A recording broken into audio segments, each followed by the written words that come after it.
Hello and welcome back. This is video number 2 and we're going to dive right in and I'm going to talk about Prezi Next, which is the latest version of Prezi versus Prezi Classic.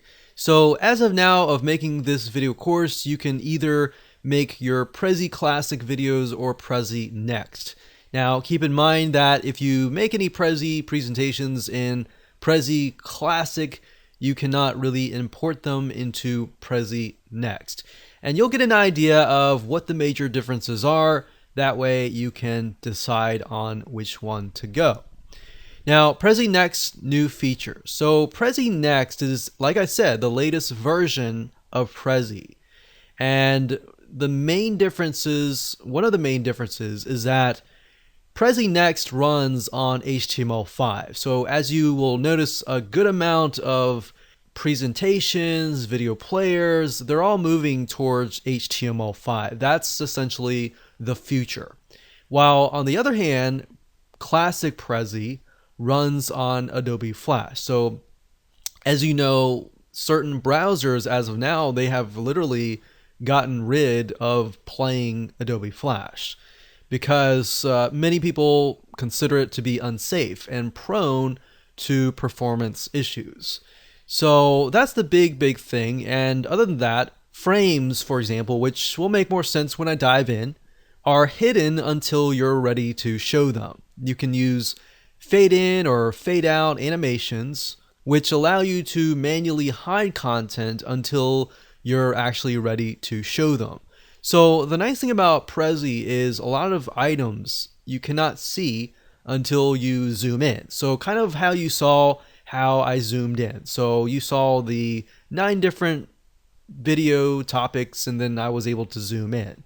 So that's the nice thing about Prezi compared to PowerPoint, is with PowerPoint you can't really do that, but with Prezi you can. And you can do so much more, which I'll show you in just a minute.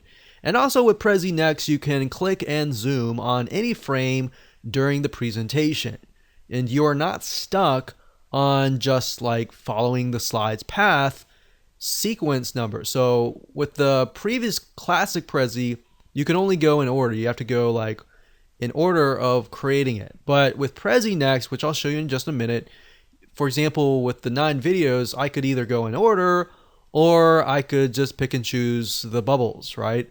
So that's the main difference, is you're not stuck on having to follow step 1, step 2, step 3, step 4. And what that allows you to do is it allows you to create a more engaging presentation. So that way, let's say, for example, you're doing a webinar or you're doing a presentation or sales presentation, you can pick and choose which circles that you want to go into. And you can skip some, you don't even have to go in order. So that's what makes it more interactive. Does that make sense?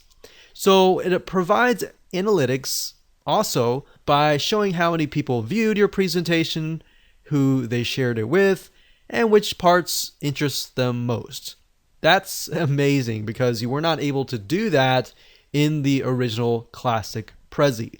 Plus, as you will see in a minute, there is a cleaner, slicker look with subtopics and pages.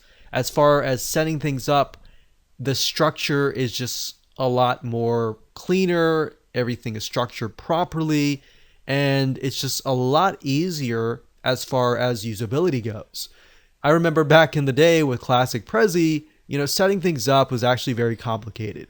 Once you set things up, it looked really nice, but to get to that point, you literally would have to sit there for hours setting up a Prezi. So nowadays, setting up a Prezi with Prezi Next is just so much easier. With that said, let's move on to video number 3.